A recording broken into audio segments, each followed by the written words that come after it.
Madam నమస్తే అండి. నమస్తే. మేడం రీసెంట్గా మనం ఆంధ్రప్రదేశ్లో చూసుకుంటే టీడీపీ పార్టీ కూటమి అధికారంలోకి అయితే వచ్చింది. కానీ ఏదైతే సూపర్ సిక్స్ అన్నదో కొంచెం లేట్ అవుతుంది. అది కూడా దేనికన్నది బాబు గారు అవ్వచ్చు, లోకేష్ గారు అవ్వచ్చు, ఇప్పుడు డిప్యూటీ సీఎం గారు అవ్వచ్చు. గతంలో ప్రభుత్వం ఎటువంటిది సరిగ్గా చేయక రాష్ట్రం అన్నది అప్పుల్లోకి వెళ్ళిపోయింది. దానివల్ల లేట్ అవుతుందని ఇప్పుడున్న కూటమి ప్రభుత్వం అయితే అంటుంది. కానీ ఇప్పుడున్న జగన్మోహన్ రెడ్డి గారు అపోజిషన్ ఈయన చెప్పినట్టు ఏంటంటే ఇప్పుడు వీళ్ళు అన్న మాట అయితే నెరవేర్స్తలేదు, వీళ్ళు కావాలనే ప్రజలకి సూపర్ సిక్స్ అన్నది అయితే అందిస్తలేదు. దీని మీద వాళ్ళైతే వ్యాఖ్యలు అయితే చేశారు. దీని గురించి మీ అభిప్రాయం ఏంటండి? కూటమి ప్రభుత్వం వచ్చాక మీరు అబ్జర్వ్ చేస్తే మేడం గత 5 ఏళ్లలో జగన్మోహన్ రెడ్డి ముఖ్యమంత్రిగా ఉన్నప్పుడు ఏ రోజైనా ప్రభుత్వంలో ఉన్న అధికారులకు కావచ్చు, ఆ, ప్రభుత్వంలో పనిచేసే వాళ్ళకి మేడం ఓకేనా మీరు ఓకే రైట్, జీతాలు టైంకి పడ్డాయా లేదా మీరైనా అబ్జర్వ్ చేయండి. 1వ తేదీన ఎప్పుడన్నా పడిందా? ఓకే. పెన్షన్స్ కావచ్చు, ఇంకేదైనా కావచ్చు, 15 రోజులకు ఒకసారి, 17వ తేదీ, 20వ తేదీ అనేసి అనుకుంటూ వచ్చారు. కానీ ఒక మెయింటెనెన్స్ అన్నది తనకి రాదు, ఒక అభివృద్ధి చేయడం అనేది తెలియదు. తనకి తెలిసిందల్లా ఎంపీగా ఎలా వచ్చాడంటే వాళ్ళ నాన్న పేరు వాడుకొని వచ్చాడు, ముఖ్యమంత్రి ఎలా అయ్యాడంటే వాళ్ళ బాబాయిని లేపేసి అయ్యాడు. ఓకే. అలాగా ఈ విజయసాయిరెడ్డి దయ వల్ల, ఆయన తెలివితేటల వల్ల ఆ భారతీ సిమెంట్ లేకపోతే ఈ సాక్షి మీడియా వీటినన్నిటిని అడ్డు పెట్టుకొని సంపాదించుకున్నాడు తప్పితే ఆయనకంటూ ఏ కోశాన ఒక్క తెలివితేటలు అనేవి లేవు. ఏదో ముఖ్యమంత్రి అయిపోయాడు బై మిస్టేక్, ఒక్క ఛాన్స్ అని అడిగారు, ఫోన్లే పాపం ఏదో చేస్తాడనేసి ప్రజలు ఇచ్చారు కాబట్టి అయ్యాడు, అయిపోయింది. ఆ ఒక్క ఛాన్స్తో ఇంకా క్లియర్, ఇంకా వేసే ప్రసక్తి లేదు.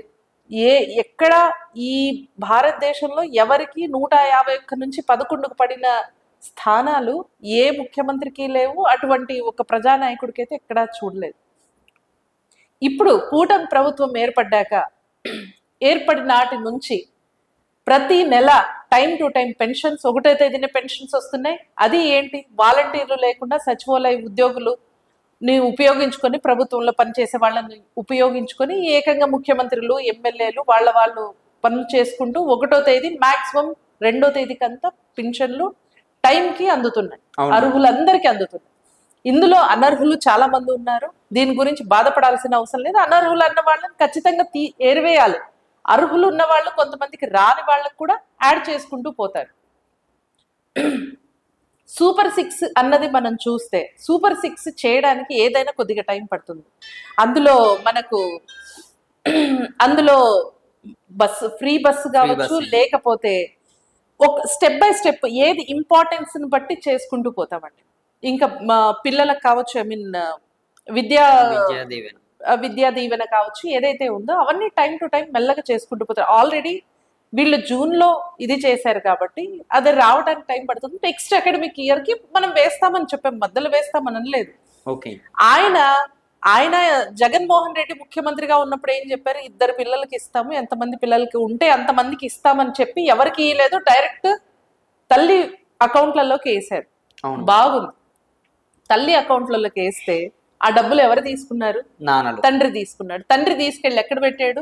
అదే మందు షాపులు ఏమన్నా స్కానర్లు అవేమన్నా పెట్టారా? లేదు, అన్ని క్యాష్, అది నకిలీ మందులు. సో దీని ద్వారా డబ్బంతా మళ్ళీ గవర్నమెంట్కే చేరింది. కానీ పిల్లల స్కూళ్ళకి కానీ కాలేజీలకు కానీ డబ్బులు కట్టలేదు. సో చాలా మంది డ్రాప్ అవుట్స్ అయితే జరిగాయి. కానీ ఇప్పుడు కూటమి ప్రభుత్వం కరెక్ట్గా స్కూల్స్కో కాలేజెస్కో ఎవరికైతే వేయాలో ఇంటర్మీడియట్ వరకు ఖచ్చితంగా వాళ్ళకి వేసేస్తారు. అది నెక్స్ట్ అకాడమిక్ ఇయర్ అనేది ఒకటి ఉంటుంది. అది జగన్మోహన్ రెడ్డికి తెలుసో లేదో నాకు తెలియదు, మరి వాళ్ళ పిల్లల్ని ఎలా చదివిస్తున్నాడో నాకు తెలియదు. సో ప్రతిదీ ఒక స్టెప్ బై స్టెప్ అనేది ఫామ్ అవుతుంది. ఈవెన్ జగన్మోహన్ రెడ్డి కూడా ఏదైతే ఈ పిల్లలకి ఇచ్చింది పెన్షన్స్ కూడా తను అధికారంలోకి వచ్చిన 11 నెలలకే చేశాడు, కానీ ఇమ్మీడియట్ గా చేయలే. ఇప్పుడు ఏదో ఒకటి మాట్లాడకపోతే, ప్రజల్లోకి రాకపోతే ఇంక నన్ను కూడా మర్చిపోతారనే ఉద్దేశంతో ఏదో ఒకటి చెప్పుకుంటూ బయట తిరుగుతున్నాడు తప్పితే ఆయన్ని ఎవరు పట్టించుకునే పాపనైతే పోలేదు. ఇప్పుడు సూపర్ సిక్స్ విషయానికి అంటే ఇదే ఎందుకు లాగుతున్నాం అంటే, గతంలో ఇప్పుడు కూటమి ప్రభుత్వం అధికారంలోకి రావడానికి కూడా మెయిన్ కారణం ఏదైనా ఉంటే మాత్రం అది సూపర్ సిక్స్ అని కూడా ఇప్పుడు వైసీపీ నాయకులు అయితే అంటున్నారు. ఈ సూపర్ సిక్స్ కావాలని ఆపుతున్నారు. రీసెంట్ గా బాబు గారు ఏమన్నారంటే, వైసీపీ పార్టీ నాయకులకి ఎవరికి కూడా లీగల్ గా కానీ ఇల్లీగల్ గా కానీ ఇటువంటి పనులు అయితే చేయకూడదని బాబు గారు అన్నారని కూడా, ఇటువంటి ముఖ్యమంత్రి నేను ఎక్కడ చూడలేదని కూడా జగన్మోహన్ రెడ్డి గారు అన్నారు. దీని గురించి ఏమంటారు?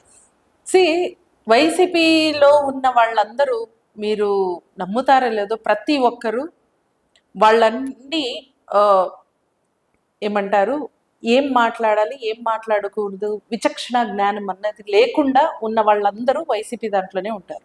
అబద్ధాలు ప్రచారం చేయడంలో, బూతులు మాట్లాడడంలో, ఎంత బాగా బూతులు మాట్లాడితే అంత మంచి పదవి వైసీపీలో దొరుకుతుంది.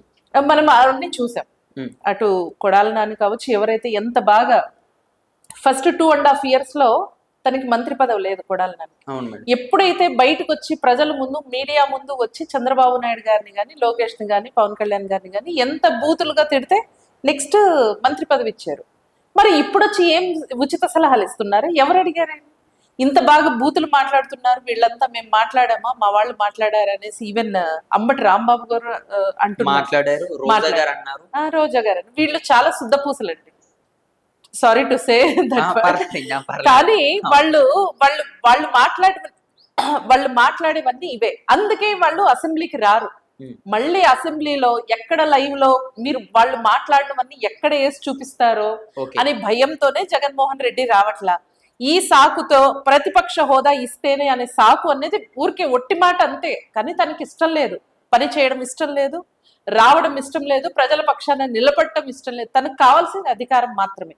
ప్రతిపక్షం కాదండి, ప్రతిపక్షం ఇవ్వడానికి భయపడుతుంది కూటమి ప్రభుత్వం అని చెప్తున్నారు. ఎందుకు భయపడి? ఎవరండి ప్రతిపక్షం ఇవ్వడానికి? అధికారంలో ఎవరు? మేం కాదు కదా ప్రతిపక్షం ఇవ్వాల్సింది, ప్రజలు ఇవ్వాలి. ప్రజల్ని అడుక్కోవాల్సింది. నువ్వు బాగు చేసింటే ప్రజలే ఇచ్చారు. 151 ఎవరు ఇచ్చారండి? అదే ప్రజలు కదా అధికారం కట్టబెట్టింది, అదే ప్రజలే.